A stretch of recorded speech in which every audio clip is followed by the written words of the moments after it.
حضرت ابو ہریرہ رضی اللہ تعالیٰ عنہ بیان کرتے ہیں کہ رسول اللہ صلی اللہ علیہ وسلم نے فرمایا، بلا شبہ بہترین صدقہ وہ ہے جو غنا یعنی لوگوں سے بے نیازی کو باقی رہنے دے، یا یہ کہ اس کیفیت میں صدقہ کیا جائے کہ خود محتاج اور ضرورت مند نہ ہو بلکہ غنی ہو، اور ان سے شروع کرو کہ جن کی کفالت کے تم ذمہ دار ہو۔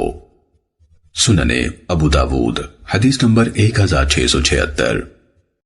حضرت ابو ہریرہ رضی اللہ تعالیٰ عنہ سے منقول ہے، انہوں نے پوچھا کہ اے اللہ کے رسول، کون سا صدقہ افضل ہے؟ آپ نے فرمایا، کم مال والے کا محنت مشقت کر کے دینا، اور شروع ان سے کرو جن کی کفالت کے تم ذمہ دار ہو۔ سننے ابو داود حدیث نمبر 1677۔ حضرت عمر ابن الخطاب رضی اللہ تعالیٰ عنہ بیان کرتے ہیں کہ ایک دن رسول اللہ صلی اللہ علیہ وسلم نے ہمیں صدقہ کرنے کا حکم دیا۔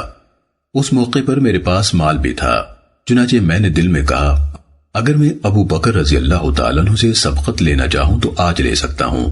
چنانچہ میں اپنا آدھا مال آپ کی خدمت میں لے آیا۔ رسول اللہ صلی اللہ علیہ وسلم نے پوچھا، تم نے اپنے گھر والوں کے لیے کیا باقی چھوڑا ہے؟